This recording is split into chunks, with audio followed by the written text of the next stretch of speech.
Hello friends, कैसे हैं आप सभी लोग। एक बार फिर से वेलकम है आप सभी का दीपा एकेडमी पर। आज मैं फिर से आप सभी के लिए एक बहुत ही मोस्ट इंपॉर्टेंट क्लास लेकर आ गई हूं। तो जल्दी से आप सब जुड़ जाइए दीपा एकेडमी से और फिर शुरू करते हैं आज की क्लास। इस क्लास में हम डेली करते हैं सीटेट 2025 की तैयारी, जिसमें हम SST पेपर 2 की क्लास करते हैं। जी हाँ, इसमें हम SST पेपर 2 की क्लास करते हैं, जो कि हमारा डेली क्लास कितने बजे होती है। पहले 3 PM पे होती थी, अब 2 PM पे होती है। जी हाँ, ये क्लास अब 2 PM पे होती है, जिसमें हम SST पेपर 2 की तैयारी करते हैं NCERT बुक से, जिसका क्लास 6 to 8 से हमारा क्वेश्चन होता है। इस क्लास में हम MCQ और PYQ पर डिस्कशन करते हैं। ये हमारा रामबाण सीरीज चल रहा है, इसमें हम पॉलिटिकल, हिस्ट्री और ज्योग्राफी की अलग अलग क्लास करते हैं। तो आज हमारा पॉलिटिकल का 6 क्लास है। इस क्लास में हम पॉलिटिकल से क्वेश्चन सॉल्व करने वाले हैं और आप लोगों को एग्जाम में यही से क्वेश्चन आने की संभावना है। तो चलिए शुरू करते हैं आज की क्लास। उससे पहले आप सभी लोग वीडियो को लाइक कर दीजिए और क्लास को शेयर कर दीजिए, और जो भी इस चैनल पर पहली बार आए हो तो प्लीज़ चैनल को सब्सक्राइब करके बेल आइकन प्रेस कर लीजिएगा, ताकि नेक्स्ट क्लास की नोटिफिकेशन आपको टाइम से मिल जाए। तो चलिए शुरू करते हैं आज की क्लास और करते हैं सीटेट की बेहतरीन तैयारी, ताकि आप लोगों का दिसंबर में फर्स्ट अटेम्प्ट में ही आप लोगों का सीटेट क्लियर हो जाए। और साथ में आप लोगों को रामबाण सीरीज में CDP पेपर 1 और पेपर 2 की भी क्लास चल रही है। जी हाँ, इसमें आप लोगों को SST पेपर 2 और CDP पेपर 1 और पेपर 2 दोनों के लिए क्लास मिल जाएगा। तो देखते हैं आज का पहला क्वेश्चन। पहला क्वेश्चन आप लोगों के स्क्रीन पे आ चुका है, इसको पढ़िए और इसका राइट आंसर आप लोग जल्दी से कॉमेंट में दीजिए। पहला क्वेश्चन क्या पूछ रहा है आप लोगों से, भारतीय संविधान की प्रस्तावना का महत्व क्या है। भारतीय संविधान की प्रस्तावना का महत्व क्या है। यह केवल औपचारिक है। ऑप्शन बी है यह संविधान की आत्मा है, और ऑप्शन सी है यह संसद का नियम है, और ऑप्शन डी है यह न्यायपालिका का आदेश है। क्या हो जाएगा क्वेश्चन नंबर 1 का राइट आंसर, जल्दी से आप लोग कमेंट में दीजिए। क्वेश्चन नंबर पहला का सही उत्तर क्या हो जाएगा, तो इसका राइट आंसर हो जाएगा ऑप्शन बी, यह संविधान की आत्मा है। क्या है, यह संविधान की आत्मा है। B will be right answer. प्रस्तावना संविधान के उद्देश्य को बताती है, जैसे कि न्याय, स्वतंत्रता, समानता और बंधुत्व, यानी कि भाईचारा। इसे संविधान की आत्मा कहा जाता है। B will be right answer. Next question देखते हैं। क्वेश्चन नंबर दूसरा है हमारे स्क्रीन पर, संसद और विधानसभाओं में कानून बनाने की शक्ति किस सूची से निर्धारित होती है। क्वेश्चन क्या पूछ रहा है आप लोगों से, संसद और विधानसभाओं में कानून बनाने की शक्ति किस सूची से निर्धारित होती है। केंद्र सूची से, ऑप्शन बी है राज्य सूची से, ऑप्शन सी है समवर्ती सूची, और ऑप्शन डी है अवशिष्ट सूची। क्या हो जाएगा क्वेश्चन नंबर 2 का सही उत्तर, जल्दी से आप लोग कमेंट में दीजिए। और प्लीज़ सभी लोग क्लास को शेयर करते रहिएगा, और जो भी इस चैनल पर पहली बार विजिट कर रहे हो तो प्लीज़ चैनल को सब्सक्राइब कर लीजिएगा। अगर आप लोग सीटेट पेपर 2 की तैयारी कर रहे हो तो आप लोग दीपा एकेडमी पर एकदम सही जगह पे आए हैं। आप लोगों को बस चैनल को सब्सक्राइब करना है और बेल आइकन प्रेस करके रखना है, ताकि नेक्स्ट क्लास की नोटिफिकेशन आपको टाइम से मिल जाए। तो क्वेश्चन नंबर 2 का राइट आंसर हो जाएगा ऑप्शन ए, केंद्र सूची। ए विल बी राइट आंसर। केंद्र सूची के विषयों पर केवल संसद कानून बना सकती है। राज्य और समवर्ती सूची अलग अलग विषय तय करती है। A will be right answer. अब हम नेक्स्ट क्वेश्चन देखते हैं। क्वेश्चन नंबर दूसरा है, भारत में चुनाव आयोग किस प्रकार की संस्था है। भारत में चुनाव आयोग किस प्रकार की संस्था है। न्यायिक है, कार्यकारी है, और ऑप्शन सी है शाश्वत संवैधानिक संस्था है, और ऑप्शन डी है निजी है। क्या हो जाएगा क्वेश्चन नंबर 3 का राइट आंसर, जल्दी से आप लोग कमेंट में दीजिए।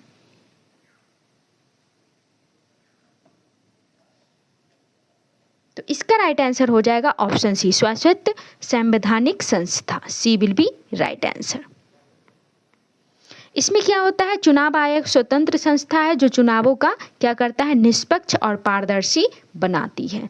सी will be right answer. Next question देखते हैं। क्वेश्चन नंबर 4 है, मौलिक अधिकार और कर्तव्य का संतुलन क्यों जरूरी है। मौलिक अधिकार और कर्तव्य का संतुलन क्यों जरूरी है। इसका राइट आंसर आप लोग जल्दी से ऑप्शन पढ़िए और इसका राइट आंसर कमेंट में दीजिए। तो ऑप्शन क्या है पहला, केवल अधिकार से अराजकता होती है। ऑप्शन बी है केवल कर्तव्य से लोकतंत्र मजबूत होगा, और ऑप्शन सी है दोनों महत्वहीन है, और ऑप्शन डी है ये कानून से अलग है। तो बताइए क्वेश्चन नंबर 4 का राइट आंसर क्या हो जाएगा। इसका राइट आंसर हो जाएगा ऑप्शन ए, केवल अधिकार से अराजकता होगी। ए विल बी राइट आंसर। अधिकार स्वतंत्रता देती है, लेकिन कर्तव्य क्या देती है? जिम्मेदारी सिखाती है। दोनों का संतुलन लोकतंत्र को क्या करता है? मजबूत करता है। नेक्स्ट क्वेश्चन देखते हैं। क्वेश्चन नंबर 5 है, भारतीय संविधान किस प्रकार का संघ है? क्वेश्चन नंबर 5 का राइट आंसर जल्दी से आप लोग कमेंट में दीजिए। इसका ऑप्शन क्या है? संघीय है, ऑप्शन बी है एकात्म है, और ऑप्शन सी है मिश्रित है, और ऑप्शन डी है उपनिवेशी है। क्या हो जाएगा क्वेश्चन नंबर 5 का राइट आंसर? जल्दी से आप लोग कमेंट में दीजिए। तो इसका राइट आंसर हो जाएगा ऑप्शन ए, संघीय है। A will be right answer. Bharat में केंद्र और राज्य दोनों को शक्तियां दी गई हैं, इसलिए यह क्या है? संघीय ढांचा है। A will be right answer. Next question देखते हैं। क्वेश्चन नंबर 6 है, संसद में विपक्ष की भूमिका क्या है? संसद में विपक्ष की भूमिका क्या है? सरकार को समर्थन देना, ऑप्शन बी है सरकार की नीतियों की आलोचना करना, और ऑप्शन सी है कानून लागू करना, और ऑप्शन डी है चुनाव कराना। फटाफट से बताइए आप लोग क्वेश्चन 6 का सही उत्तर। संसद में विपक्ष की भूमिका क्या है? तो क्वेश्चन नंबर 6 का राइट आंसर हो जाएगा, क्या हो जाएगा? ऑप्शन बी हो जाएगा, सरकार की नीतियों की आलोचना करना। ए विल बी राइट आंसर। विपक्ष सरकार की नीतियों पर प्रश्न उठाकर लोकतंत्र को संतुलित रखता है। B will be right answer. इसलिए ही बोला जाता है सरकार जितना मजबूत होनी चाहिए उससे ज़्यादा मजबूत क्या होनी चाहिए? विपक्ष होनी चाहिए। B will be right answer. अब हम नेक्स्ट क्वेश्चन देखते हैं। क्वेश्चन नंबर 7 है आपकी स्क्रीन पर, न्यायपालिका की स्वतंत्रता क्यों महत्वपूर्ण है? क्वेश्चन नंबर 7 क्या पूछ रहा है आप लोगों से? न्यायपालिका की स्वतंत्रता क्यों महत्वपूर्ण है? ताकि कानून का पालन हो, ऑप्शन बी ताकि सरकार मजबूत बने, और ऑप्शन सी है ताकि नेता खुश रहे, और ऑप्शन डी है ताकि चुनाव हो। क्या हो जाएगा क्वेश्चन नंबर 7 का राइट आंसर? फटाफट से आप लोग कमेंट में दीजिए। तो इसका राइट आंसर हो जाएगा ताकि कानून का पालन हो। ए विल बी राइट आंसर। इसमें क्या होता है? स्वतंत्र न्यायपालिका ही नागरिकों को क्या कर सकती है? निष्पक्ष न्याय दिलाती है और संविधान की रक्षा करती है। नेक्स्ट क्वेश्चन देखते हैं। क्वेश्चन नंबर 8 है, पंचायती राज को संवैधानिक दर्जा कब मिला? पंचायती राज को संवैधानिक दर्जा कब मिला था? 1950 में, 1976 में, 1992 में और 2001 में। क्या हो जाएगा क्वेश्चन नंबर 8 का राइट आंसर? जल्दी से आप लोग कमेंट में दीजिए, और प्लीज़ सभी लोग क्लास को शेयर करते रहिएगा। तो क्वेश्चन नंबर 8 का राइट आंसर हो जाएगा ऑप्शन सी, 1992 में। सी विल बी राइट आंसर। 73वां संविधान संशोधन जो कि 1992 में हुआ था द्वारा पंचायत को क्या किया गया था? संवैधानिक दर्जा दिया गया था। नेक्स्ट क्वेश्चन देखते हैं। क्वेश्चन नंबर 9 है, धर्मनिरपेक्षता का अर्थ क्या है? धर्मनिरपेक्षता का क्या अर्थ है? जल्दी से बताइए आप लोग कमेंट में। धर्मनिरपेक्षता का क्या अर्थ है? एक धर्म को बढ़ावा देना, सभी धर्मों को समान मानना, और ऑप्शन सी है धर्म का विरोध करना, और ऑप्शन डी है धर्म समाप्त करना। क्वेश्चन नंबर 9 का राइट आंसर क्या हो जाएगा? तो इसका राइट आंसर क्या हो जाएगा? धर्मनिरपेक्षता का अर्थ होता है सभी धर्मों को समान मानना, सभी धर्म को सम्मान देना। B will be right answer. धर्मनिरपेक्षता का अर्थ है कि राज्य किसी धर्म का पक्ष नहीं लेगा। B will be right answer. अगला क्वेश्चन देखते हैं। क्वेश्चन नंबर 10 है, संविधान सभा का अध्यक्ष कौन था? संविधान सभा का अध्यक्ष कौन था? पंडित नेहरू जी, ऑप्शन बी है doctor Rajendra Prasad ji, option D है डॉक्टर भीमराव अंबेडकर, और ऑप्शन डी है महात्मा गांधी। क्या हो जाएगा क्वेश्चन नंबर 10 का राइट आंसर? जल्दी से आप लोग कमेंट में दीजिए। तो इसका राइट आंसर हो जाएगा doctor Rajendra Prasad. B will be right answer. संविधान सभा की अध्यक्षता डॉक्टर राजेंद्र प्रसाद ने की, और क्या हुआ था? भीमराव अंबेडकर को मसौदा समिति का अध्यक्ष बनाया गया था। किसका अध्यक्ष बनाया गया था? मसौदा समिति का।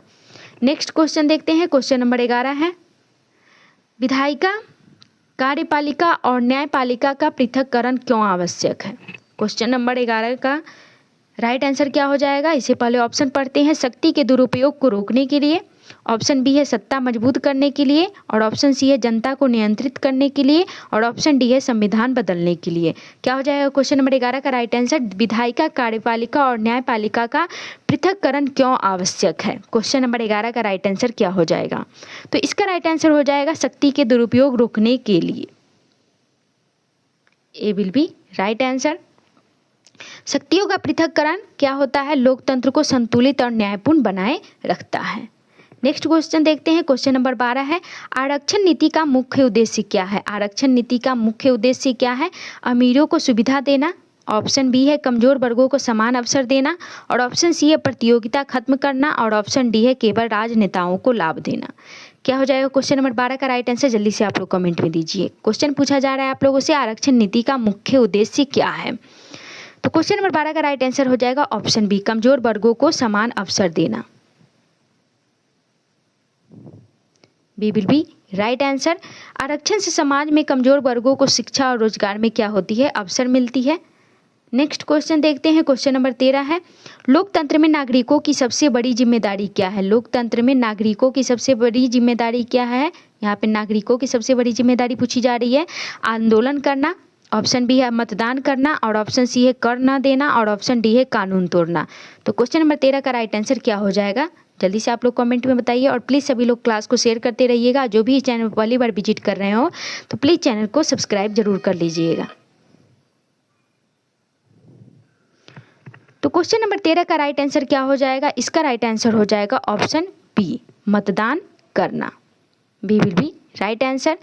मतदान से नागरिक लोकतंत्र की दिशा तय करते हैं।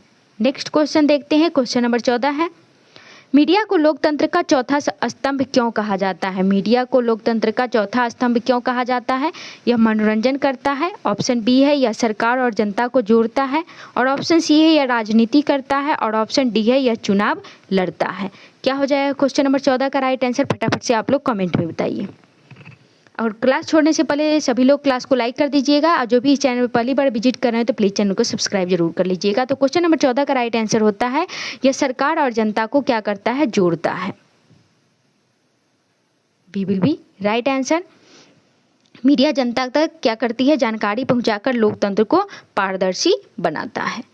नेक्स्ट क्वेश्चन देखते हैं, क्वेश्चन नंबर 15 है, जनहित याचिका PIL का महत्व क्या है? जनहित याचिका PIL का महत्व क्या है? केवल नेता ही कर सकते हैं, ऑप्शन बी है कोई भी नागरिक जनहित में याचिका दायर कर सकता है, और ऑप्शन सी है केवल अमीर कर सकते हैं, और ऑप्शन डी है यह निजी विवाद के लिए है। क्या हो जाएगा क्वेश्चन नंबर 15 का राइट आंसर? जल्दी से आप लोग कमेंट में दीजिए। क्वेश्चन आप लोगों से पूछा जा रहा है जनहित याचिका PIL का महत्व क्या है? तो इसका राइट आंसर हो जाएगा कोई भी नागरिक जनहित में याचिका दायर कर सकता है। B will be right answer. PIL से आम लोग भी न्यायपालिका तक अपनी क्या कर सकती है? समस्या पहुंचा सकते हैं। नेक्स्ट क्वेश्चन देखते हैं, क्वेश्चन नंबर 16 है, भारतीय संविधान को जीवंत दस्तावेज क्यों कहा जाता है? भारतीय संविधान को जीवंत दस्तावेज क्यों कहा जाता है? यह केवल किताब है, ऑप्शन बी है इसमें संशोधन संभव है, और ऑप्शन सी है यह बदलता नहीं है, और ऑप्शन डी है यह न्यायपालिका का आदेश है। क्या हो जाएगा क्वेश्चन नंबर 16 का राइट आंसर? जल्दी से आप लोग कमेंट में दीजिए। क्वेश्चन आप लोगों से पूछा जा रहा है भारतीय संविधान को जीवंत दस्तावेज क्यों कहा जाता है? तो इसका राइट आंसर हो जाएगा इसमें संशोधन संभव है। B will be right answer. संविधान समय के अनुसार संशोधित होकर समाज की जरूरतों को पूरी करवा सकता है। B will be right answer. अगला क्वेश्चन देखते हैं, क्वेश्चन नंबर 17 है, समान नागरिक संहिता का उद्देश्य क्या है? यानी कि UCC का उद्देश्य क्या है? अलग अलग धर्मों के लिए अलग कानून, और ऑप्शन बी है सभी नागरिकों के लिए समान कानून, और ऑप्शन सी है केवल हिंदुओं के लिए कानून, और ऑप्शन डी है केवल मुसलमानों के लिए कानून। क्या हो जाएगा क्वेश्चन नंबर 17 का राइट आंसर? जल्दी से आप लोग कमेंट में दीजिए, और प्लीज़ सभी लोग क्लास को शेयर जरूर कर दीजिएगा। तो क्वेश्चन नंबर 17 का राइट आंसर हो जाएगा आपका सभी नागरिकों के लिए समान कानून। B will be right answer. UCC का उद्देश्य है कि सभी धर्मों के लिए समान व्यक्तिगत कानून लागू हो। नेक्स्ट क्वेश्चन देखते हैं, क्वेश्चन नंबर 18 है, भारतीय संविधान में न्याय के कितने रूप है? भारतीय संविधान में न्याय के कितने रूप है? 1 है, 2 है, 3 है, 4 है। तो फटाफट से क्वेश्चन नंबर 18 का राइट आंसर बताइए आप लोग, क्या हो जाएगा? तो इसका राइट आंसर हो जाएगा ऑप्शन सी, 3 है। C will be right answer. सामाजिक, आर्थिक और राजनीतिक ये तीनों प्रकार के न्याय संविधान में दिए गए हैं। नेक्स्ट क्वेश्चन देखते हैं, क्वेश्चन नंबर 19 है, नागरिकों के अधिकार और कर्तव्य किस प्रकार जुड़े हैं? नागरिकों के अधिकार और कर्तव्य किस प्रकार जुड़े हैं? दोनों अलग है। ऑप्शन बी है अधिकार स्वतंत्रता देते हैं, कर्तव्य जिम्मेदारी। ऑप्शन सी है केवल अधिकार जरूरी है, और ऑप्शन डी है केवल कर्तव्य जरूरी है। केवल ये दोनों निगेटिव हैं, इसको कट कर दीजिए, ऑप्शन से हटाइए। अब ऑप्शन ए या बी में से फटाफट इसका राइट आंसर बताइए। ये आज का हमारा सेकंड लास्ट क्वेश्चन है, तो जल्दी से इसका राइट आंसर क्या हो जाएगा? जल्दी से आप लोग बताइए। क्वेश्चन नंबर 19 का राइट आंसर हो जाएगा ऑप्शन बी। अधिकार क्या करता है? हमें स्वतंत्रता देती है और कर्तव्य हमें जिम्मेदारी सिखाती है। B will be right answer. अधिकार और कर्तव्य दोनों से ही लोकतंत्र संतुलित रहता है। अब हम आज का लास्ट क्वेश्चन देखते हैं। क्वेश्चन नंबर 20 है, यदि नागरिक संविधान का पालन न करे तो क्या होगा? अगर यदि नागरिक संविधान का पालन न करे तो क्या होगा? लोकतंत्र मजबूत होगा। ऑप्शन बी है लोकतंत्र कमजोर होगा, और ऑप्शन सी है कोई फर्क नहीं पड़ेगा, और ऑप्शन डी है संसद खत्म हो जाएगी। क्या हो जाएगा क्वेश्चन नंबर 20 का राइट आंसर? जल्दी से आप लोग कमेंट में दीजिए, और प्लीज़ सभी लोग क्लास छोड़ने से पहले क्लास को लाइक कर दीजिएगा। जो भी चैनल पर पहली बार विजिट कर रहे हैं तो प्लीज़ चैनल को सब्सक्राइब कर लीजिएगा। और यहाँ से जुड़कर आप लोग सीटेट 2025 की, जो कि आपका एग्जाम दिसंबर में होगा, अब उसका क्या कर सकते हैं, हम बेहतरीन तरीके से तैयारी कर सकते हैं, वो भी बिल्कुल फ्री में। ये डेली क्लास आप लोगों को 2 PM पे होती है। यहाँ पे SST पेपर 2 और CTP पेपर 1 और पेपर 2 दोनों की तैयारी करवाई जाती है। तो यहाँ पे इसका राइट आंसर हो जाएगा लोकतंत्र कमजोर होगा। अगर यदि नागरिक संविधान का पालन नहीं करेंगे तो ये क्या होगा? लोकतंत्र कमजोर होगा। B will be right answer. संविधान का पालन न करने से अराजकता और असमानताएं बढ़ जाएगी। तो ये आज का हमारा लास्ट क्वेश्चन था। क्लास और कंटेंट कैसा लगा जरूर बताइएगा फीडबैक में। क्लास के अंत तक बने रहने के लिए thank you so much. Class अच्छा लगे तो लाइक कीजिए, शेयर कीजिए और चैनल को सब्सक्राइब कीजिए जो भी चैनल पर पहली बार आए हैं, और फीडबैक जरूर दीजिएगा क्योंकि फीडबैक बहुत ही इंपॉर्टेंट होता है।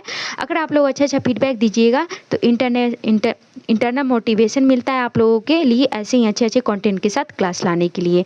तो मिलते हैं नेक्स्ट क्लास में। जय हिंद, जय भारत।